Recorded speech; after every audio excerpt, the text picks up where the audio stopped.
Fala pessoal, esse capítulo aqui é o 6 e o título é o que deve ser reforçado, né?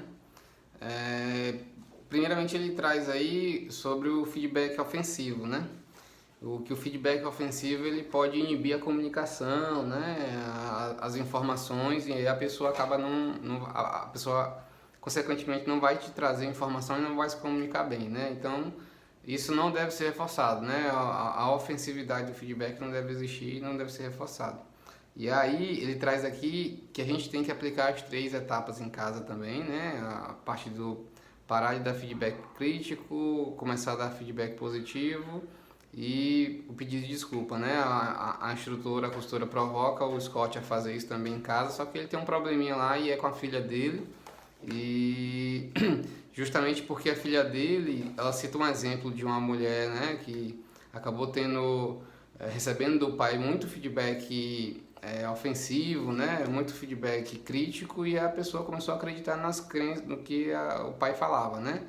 E ela contextualizou para remeter o comportamento, o como o Scott estava tratando a filha dele, né? E o porquê do que causou o distanciamento.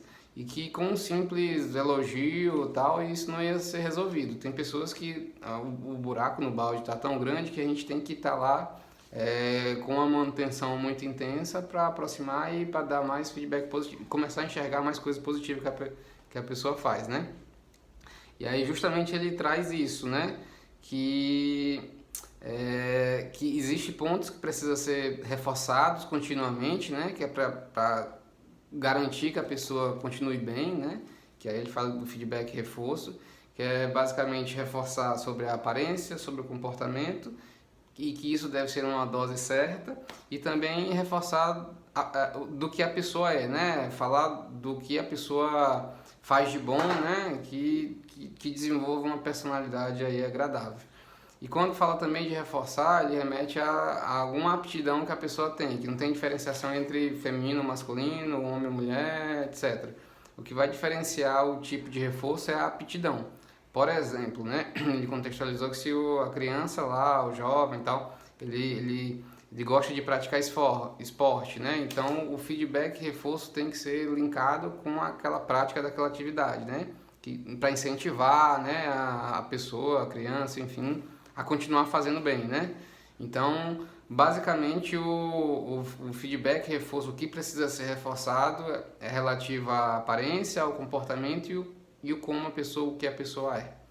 Beleza? Aí a gente linka isso no nosso dia a dia, que tem pessoas que com um simples elogio, simplesmente uma positivando ali algum comportamento pontual, né, mas que ficou por isso, não vai resolver nem melhorar o relacionamento com essa pessoa. Essa pessoa precisa ser reforçada, né, e o reforço é no dia a dia, né, olhando positivo, né, falando das coisas boas que a pessoa faz, reforçando de fato, que aí você vai trazer essa pessoa para mais perto, né, vai estar junto com você.